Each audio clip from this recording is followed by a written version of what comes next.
রাত প্রায় 2টো। চারপাশ নিস্তব্ধ। শুধু জানালার পর্দা মাঝে মাঝে নড়ে উঠছে হাওয়ার টানে।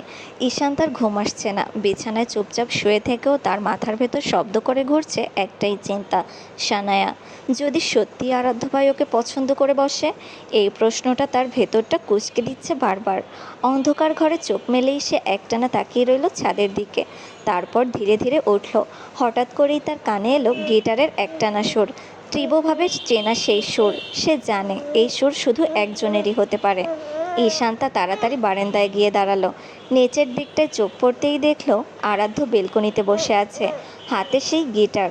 আরাধ্য নিজের মনেই গাইছে। গলার সুরটা গভীর, মৃদু, অথচ ভেতরটাকে কাঁপিয়ে দেওয়ার মতো। ও পারবো না আমি ছাড়তে তোকে, কোনো মতে আর হারাতে তোকে, সরে যেতে আর আমি পারবো না, তোর বায়না সব রেখে দিব সাজিয়ে, তুই চাইলে বল হয়ে আছি রাজিয়ে, পালাতে আমি পারবো না। ঈশান্তা নিঃশ্বাস ধরে শুনতে লাগলো, যেন রাতটা থমকে গেছে, সময় থেমে আছে আরাধ্যর গিটারের তারে। তার চোখ দুটো অজান্তেই ভিজে উঠেছে। এই মানুষটার জন্যই কি তার এত অস্থিরতা? কিন্তু ঠিক সেই মুহূর্তেই আবার মনে পড়ল সানায়ার মুখ। তার বুকটা মোচড় দিয়ে উঠল। মনে মনে বলল, ভিলেন, আপনি কি সত্যি সানায়াকে পছন্দ করবেন? ও তো নিখুঁত, স্মার্ট, মিষ্টি চেনা মুখ, আমার মতো তো না। তার মাথার ভেতর একের পর এক প্রশ্ন ঘুরপাক খেতে থাকে। আরাধ্যর চোখে কি সে কোনোদিন পড়বে? সে তো শুধু চাচাতো বোন, আর কিছুই নয়। গিটার তখনও বাজছে, কিন্তু ঈশান্তা একসময় নিজের চোখ বন্ধ করে ফেলল। সুরের ভেতর হারিয়ে গেল। সে আর জানে না সে কোথায় আছে, বারান্দায় নাকি কোনো অন্য জগতে, যেখানে সে একা, আর সেখানে আরাধ্যর গানই একমাত্র সঙ্গী। তার ঠোঁটে চাপা এক দীর্ঘশ্বাস। ভালোবাসা এমন কেন হয়? যতটা কাছাকাছি ততটাই দূর। আরাধ্যর গান থামতেই সে ধীরে ধীরে চোখ মেলল। পাশের বেলকনিতে চোখ পড়তেই দেখে ঈশান্তা। হালকা আলোয় তার চেহারাটা যেন আরও স্পষ্ট হয়ে উঠেছে। চুপচাপ দাঁড়িয়ে আছে, চোখ দুটো ঘুমহীন। আরাধ্য একটু হাসল। তার গলা ছিল আশ্চর্যভাবে কোমল। Little bird. ঈশান্তা কেঁপে উঠল। এই নামে তাকে আগে কখনো ডাকেনি আরাধ্য। এই ডাকটা যেন বুকের ভেতর কোথাও ছুঁয়ে গেল। আরাধ্য আবার বলল, গলায় হালকা বিরক্তি মেশানো সুর, তোর কি রাত জাগার অভ্যাস আছে নাকি? প্রতিদিন মাঝরাতে বারান্দায় দাঁড়িয়ে কী করিস? সত্যি বলছি, তোকে দেখলেই মনে হয় ঘুম বলে কিছু নেই তোর জীবনে। আর একা একা এইভাবে দাঁড়িয়ে থাকিস কেন? কিছু হয়েছে? ঈশান্তা কিছু বলল না, মাথা নিচু করে দাঁড়িয়ে রইল। আরাধ্যর কণ্ঠ একটু নরম হলো, ভেতরে যা, ঠান্ডা লেগে যাবে। ঈশান্তা চুপচাপ মাথা নাড়িয়ে ঘরে চলে গেল। ঘরে এসেও তার মন শান্ত হলো না। বিছানায় বসে জানালার দিকে তাকিয়ে রইল। তার মন জুড়ে একটা প্রশ্নই ঘুরপাক খাচ্ছে বারবার, আরাধ্য কি সানায়াকে ভালোবাসে? সানায়া তো নিখুঁত, স্মার্ট, প্রাণবন্ত, সবার প্রিয়। আর সে একটা নিঃশব্দ লিটল বার্ড, যার ডানা আছে কিন্তু উড়তে জানে না। তার চোখের কোণ ভেজে উঠল, কিন্তু সে মুখ ফুরিয়ে নিল অন্ধকারের দিকে। ঘরে এসে ঈশান্তা ধীরে ধীরে আলমারির ওপর কেপটে রাখা পুরনো একটা ডায়েরি টেনে বের করলো। বিছানায় বসে আলোটা একটু কমিয়ে ডায়েরিটা খুলল সে। সাদা পাতার দিকে কিছুক্ষণ তাকিয়ে থাকলো, তারপর ধীরে ধীরে কলম চালালো। আজ রাতটা যেন এক অচেনা ব্যথায় ভরা। আরাধ্য ভাই আজ আমাকে লিটল বার্ড বলল। এই ডাকটা কেমন যেন অন্যরকম, কেমন যেন ব্যক্তিগত, একান্ত।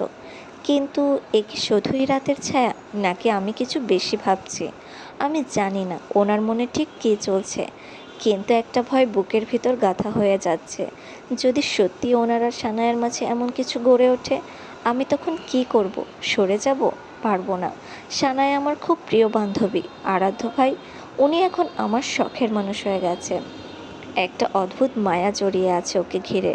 ওনার গলার সুর, ওনার চোখের ভাষা, ওনার রাগের ভঙ্গি, সব কিছুতেই আমি আটকে যাচ্ছি। কিন্তু ভালোবাসা কি সবসময় নিজের চাওয়ার বিপরীতে দাঁড়িয়ে থাকতে শেখা? আমি জানি না। তবে একটা কথা বুঝতে পারছি, ওর না থাকাটা, ওকে দূরে চলে যেতে দেখা আমার পক্ষে সহ্য করার মতো কিছু নয়। কলমটা থেমে গেল। ঈশান্তা নিজের অজান্তেই ডায়েরির উপর মাথা রেখে ফেলল। চোখে ভেসে উঠছে আরাধ্যর মুখ। ধীরে ধীরে ঘুম এসে নামলো তার চোখে। ডায়েরির পাতায় অর্ধেক লেখা শব্দগুলো যেন নিঃশব্দে ফিসফিস করে বলছে, লিটল বার্ড, উড়তে শেখো। সকালটা একটু ঠান্ডা, আলো ঝিকিমিকি করে পড়ছে বারান্দায়। আরাধ্য আয়নার সামনে দাঁড়িয়ে শেষবারের মতো চুলটা সোজা করলো। কালো ফিটিং শার্ট, টাইট জিন্স, হাতে কালো ঘড়ি, সব মিলিয়ে যেন একরাশ আত্মবিশ্বাস আর ড্যাশিং লুক। চোখে রোদ চশমা, কিন্তু তাকানোর ভঙ্গিতে এক অদ্ভুত গভীরতা। বাইরে এসে সিঁড়ি দিয়ে নিচে নামতে যেতেই তার পা থেমে গেল। নিচে ড্রয়িং রুমে বসে থাকা এক ব্যক্তিকে দেখে ওর বুকের ভেতরটা কেঁপে উঠল। 12 বছর পেরিয়ে গেছে, বেশি কিছু বদলালেও সেই চোখের চাহনি, সেই ভঙ্গি একটুও পাল্টায়নি। আরাধ্যর গলা শুকিয়ে এলো, চোখে কেবল একটাই নাম ভেসে উঠছে, শাহির চৌধুরী। এই মানুষটার জন্যই তো বাড়ি ছেড়েছিল সে, সবার সামনে অপমানিত, একা হয়ে গিয়েছিল। আর আজ এত বছর পর সেই মানুষটা আবার এখানে। তাহলে ওদের সঙ্গে সম্পর্ক আছে এখনও? আরাধ্যর চোখে এক মুহূর্তের জন্য অবিশ্বাসের ছায়া নেমে এলো। তার বুকের ভেতরে জমে থাকা পুরনো যন্ত্রণাগুলো যেন নতুন করে জেগে উঠল। বাবা, আপনি কি একবারও ভাবেননি যে আপনার ছেলেও সত্যি বলেছে? আপনি তো শাহিরের কথায় সব বিশ্বাস করলেন, কিন্তু আমি তো আপনার রক্ত, তাও একবারও জিজ্ঞাসা করেননি আমার ভার্সনটা? রাগে ওর হাত মুঠো হয়ে এলো। আরাধ্যর মনে হলো এই এত বছরের ব্যবধান, এই নিজেকে হারিয়ে ফেলার সময়টুকু, সব কিছুই তো বাবার সেই এক মুহূর্তে অবিশ্বাসের থেকে তৈরি হয়েছিল। আর এখন যে মানুষটা তার শৈশব, তার ঘর, তার আত্মবিশ্বাস কেড়ে নিয়েছিল, সে এখন ড্রয়িং রুমে বসে নিশ্চিন্তে চা খাচ্ছে। আরাধ্যর চোখে তখন আগুন। সে দাঁড়িয়ে রইল ঠান্ডা মুখে, অথচ ভিতরে এক অগ্নিকুণ্ড দাউ দাউ করে চলছে। পরবর্তী দৃশ্যের জন্য একেবারেই প্রস্তুত ছিল না আরাধ্য। ঈশান তার দরজা ঠেলে ভেতরে এলো, হাতে কিটি। কিটি ভিজে পাতার গন্ধ মেখে চুপচাপ ওর বুকে বসে আছে। ড্রয়িং রুমে তখনও দেবাংশ রায় বসে, আর তার পাশে দাঁড়িয়ে এক তরুণ, স্মার্ট, গম্ভীর চেহারা, চোখে এক ধরনের আত্মবিশ্বাস। শাহির। ঈশান তাকে দেখেই শাহির উঠে দাঁড়ালো, হালকা হাসি মুখে এনে বলল, তুমি কোথায় ছিলে? সকাল থেকেই খুঁজছি তো। ঈশান্তা একটু লাজুক গলায় বলল, এই কিটি বাগানে চলে গিয়েছিল, আমি ওকে আনতে গিয়েছিলাম। শাহির কিটির পিঠে হাত বুলিয়ে দিল। বিড়ালটা মিউ মিউ করে তার স্পর্শ উপভোগ করলো। তারা দুজন কিছুক্ষণ এমনিই কথাবার্তা বলল, আবহাওয়া, কিটির খাবার আর হালকা হাসি ঠাট্টা। কিছুক্ষণের মধ্যে ঈশান্তা বলল, আমি যাই, কিটির খাওয়ার সময় হয়ে গেছে। শাহির হঠাৎ থেমে গিয়ে বলল, একটু থামো। সে পেছন থেকে একটা র্যাপিং করা গিফট বক্স এগিয়ে দিল। এটা তোমার জন্য, এঞ্জেল। ঈশান্তা থমকে গেল। এই নামে তো কেউ ডাকে না তাকে, শুধু শাহিরই মাঝে মধ্যে এমন ডাকে। সে একটু দ্বিধা নিয়ে গিফটটা নিল, ধন্যবাদ বলেই একটু হেসে সিঁড়ির দিকে এগিয়ে গেল। সিঁড়ির মোড় ঘুরতেই আরাধ্য, তার চোখে রাগ, অভিমান, ক্ষোভ সব কিছু একসাথে মিশে আছে। রক্তচক্ষুর মতো দৃষ্টিতে সে তাকিয়ে আছে ঈশান্তার দিকে। হাতের মুঠি শক্ত, মুখে কোনো শব্দ নেই, কিন্তু চোখে একরাশ কথা, যেগুলো উচ্চারিত না হলেও ঠিক বোঝা যায়। ঈশান্তা থমকে গেল, তার বুক কেঁপে উঠল, গলার কাছে একটা অজানা শূন্যতা জমে উঠল। আরাধ্যর এমন চোখে তাকানো এতদিনে প্রথম। কিছু না বলে, একটুও না থেমে সে নিচু মুখে সোজা চলে গেল নিজের ঘরের দিকে। হাতে তখনও শাহিরের দেওয়া সেই উপহার বক্স, আর পেছনে পড়ে রইল আরাধ্যর নীরব জ্বলন্ত দৃষ্টি। আরাধ্য সিঁড়ি বেয়ে নিচে নামলো, চোখে গাঢ় ছায়া, মুখে নীরব দৃঢ়তা। দরজার দিকে হাঁটতে শুরু করতেই সোফায় বসে থাকা শাহির তাকে লক্ষ্য করলো। আরাধ্য তাকে এড়িয়ে গেল এমনভাবে যেন ওই ঘরে শাহির বলে কেউ নেই। কিন্তু শাহির চুপ করে থাকার মানুষ নয়, পেছন থেকে ঠাট্টা গলায় বলল, তাহলে ফিরে এলি তুই? আমি তো ভেবেছিলাম আর আসবিই না। আরাধ্য থমকে দাঁড়ালো, ধীরে ধীরে ঘাড় ঘুরিয়ে শাহিরের দিকে তাকালো। চোখে জমে থাকা পুরনো আগুন, কিন্তু মুখে কোনো কথা নেই। শাহির ঠোঁটে অল্প বাঁকা হাসি টেনে আবার বলল, আবার কবে যাবে? নাকি এবার যাওয়ার কোনো প্ল্যান নেই? যদি তোর না থাকে আমি ঠিক ব্যবস্থা করব, আগের মতো আবার তোরেই দূরে পাঠাবো। এইবার আরাধ্যর চোখ জ্বলে উঠল। সে ঘুরে দাঁড়িয়ে এক ধাপে সামনে এগিয়ে গেল, রাগে কাঁপতে কাঁপতে বলল, এই শেহরান খান আরাধ্য নিজের ইচ্ছাতে চলে। তুই চাইলে আমি যাই না, তুই চাইলে আমি থেকেও যাই না। তুই কি ভাবিস আজও সেই আগের ছোট্ট আরাধ্য আমি? না রে, এখন আমি যা করি সেটা নিজের শর্তে করি। শাহির ঠান্ডা গলায় বলল, দেখি কত দূর যাস, আবার কত বছর পালিয়ে থাকবি। আরাধ্য এক ধাপ সামনে গিয়ে বলল, এইবার থেকে আমি যা করব তা হবে আমার জন্য মঙ্গলের, আর তোর জন্য অমঙ্গলের। তারপর একটুও থেমে না থেকে দরজাটা ঠেলে বেরিয়ে গেল। পেছনে শাহির দাঁড়িয়ে রইল, চোখে অভিমানের সঙ্গে কেবল যেন এক পুরনো পরাজয়ের ক্ষত, যেটা হয়তো এবার আর গোপন থাকবে না। আরাধ্য গেট পেরিয়ে বের হতে আচমকা সামনে পড়ল এক অচেনা মুখ।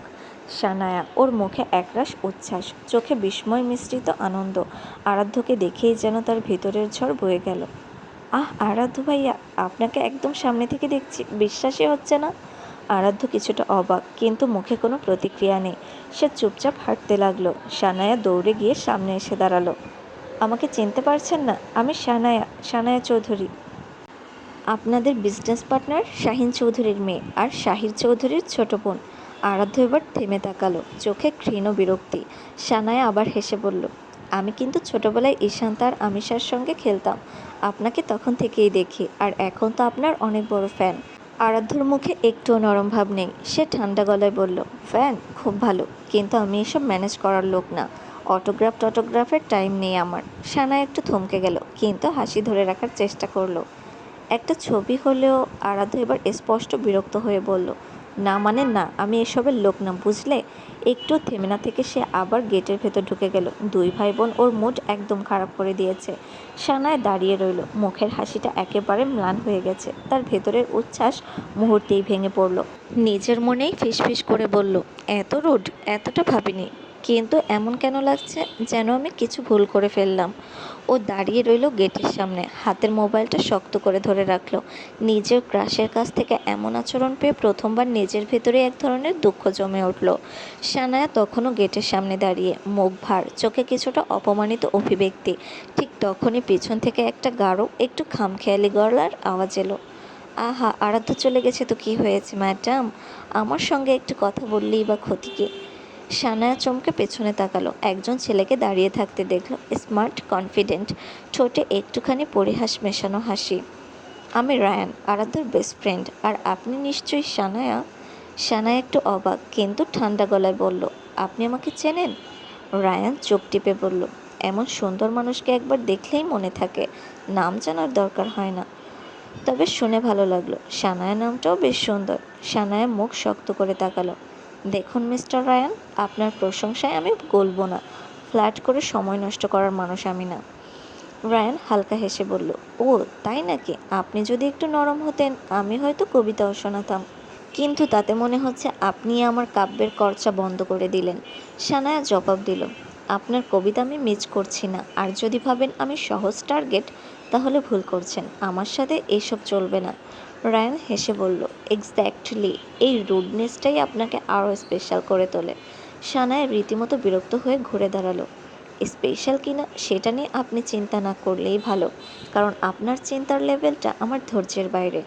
রায়ান হাসল, কিন্তু এবার ঠোঁটে একটু ঠাট্টার আড়ালে কৌতূহল। দেখা হবে সানায়া চৌধুরী, হয়তো আবার অন্য এক। রায়ানের চোখে রহস্যময় একটা হাসি। সানায়া আর রায়ান কথা বলছে, ঠিক তখনই একদম গম্ভীর মুখে সেখানে হাজির হলো শাহির চৌধুরী। ওর চোখ সোজা গিয়ে পড়ল সানায়া আর রায়ানের ওপর। কি হচ্ছে এখানে? ঠান্ডা কিন্তু কঠিন গলায় জিজ্ঞেস করলো শাহির। সানায়া এক মুহূর্তে একটু অপ্রস্তুত হয়ে গেল, তারপর নিজেকে সামলে নিয়ে বলল, কিছু না ভাইয়া, একটু কথা বলছিলাম। শাহির রায়ানের দিকে তাকালো, কড়া দৃষ্টি। এই ছেলেকে? রায়ান চোখের ভেতর লুকানো হাসি নিয়ে চুপচাপ দাঁড়িয়ে। সানায়া বলল, এই লোকটা আরাধ্য ভাইয়ার বন্ধু, নাম রায়ান। আমার ওনার সাথে একটু পরিচয় হচ্ছিল। সাহেব রায়ানকে আর একবার ভালো করে স্ক্যান করলো, তারপর সানায়ের দিকে ফিরে গেল। তুই এখানে দাঁড়িয়ে নতুন নতুন লোকের সাথে পরিচয় করছিস? এইভাবে সবার সাথে কথা বলিস? গলায় কড়া তর্জন। সানায়া কিছু বলতে চাচ্ছিল, শাহিদ থামিয়ে দিল, একদম চুপ। বাড়ির বাইরে কার সাথে কথা বলবি, কতক্ষণ কথা বলবি, সব আমার জানার অধিকার আছে। তুই তো জানিস না কার মুখে কতটা বিষ থাকে। সানায়া মুখ ভার করে দাঁড়িয়ে থাকলো, চোখে কিছুটা লজ্জা, কিছুটা বিরক্তি। শাহিদ বলল, চল, এক্ষুনি ঘরে চল। রায়ান মুচকি হেসে বলল, আপনার বোনের খুব ভালো সেন্স অফ জাজমেন্ট আছে মিস্টার চৌধুরী। তবে চিন্তা করবেন না, আমার বিষে কেউ মরবে না এখনই। শাহির ঘুরে তাকালো, মুখ শক্ত। এইসব ঠাট্টা মস্করা আমার বোনের সঙ্গে চলবে না। তারপর সানায়ের হাত ধরে বলল, চল বললাম। সানায়া চুপচাপ ভাইয়ের সঙ্গে হাঁটতে শুরু করলো। রায়ান পেছনে দাঁড়িয়ে রইল, ঠোঁটে সেই একই অদ্ভুত হাসি, চোখে ঝিলিক। এই মেয়ে, এই ভাই, এই পরিবার, সব যেন এক জটিল ধাঁধা। বেলকনির রেলিংয়ে ভর দিয়ে দাঁড়িয়ে আছে আরাধ্য। নিচে ঘটে যাওয়া পুরো ঘটনা ও চোখের সামনে দেখেছে। রায়ান আর সানায়ের কথোপকথন, তারপর শাহিরের আসা, আর শেষে সানায়াকে টেনে নিয়ে যায়। সব কিছু গভীরভাবে পর্যবেক্ষণ করছিল সে। চোখে ছিল না কোনো এক্সপ্রেশন, তবে ভেতরে একরাশ ঝড়। একসময় ঠান্ডা গলায় নিজের সাথেই কথা বলা শুরু করলো, নিজেকে খুব চালাক ভাবিস তাই না শাহির চৌধুরী? ভাবিস সব কিছু তুই নিয়ন্ত্রণ করবি, সব তোর মতো চলবে? একটু থেমে চোখটা ধীরে ধীরে আরও কঠিন হয়ে উঠল। এইবার আমি দেখব চালাকি কাকে বলে। তুই 12 বছর আগের মতো ভুল করে ফেলেছিস, আর এবার সেই ভুলের শাস্তি তোকেই দিতে হবে। তারপর ধীরে ধীরে পেছনে ঘুরে দাঁড়ালো। শাস্তি পাবি শাহির, তবে যেমনটা তুই ভাবিস তেমন না। তোর মতো লোককে আমি তোরই খেলায় হারাবো। একটু থেমে নিচু গলায় বলল, তুই রেডি হয়ে যা, কারণ এবার দেখবি এই শেরহান খান আরাধ্য কী করতে পারে। Just wait and watch. আরাধ্যর ঠোঁটে তখন একটানা ঠান্ডা শয়তানি হাসি, একটা প্রতিশোধের শুরু, এক ভয়ঙ্কর খেলার ঘোষণা।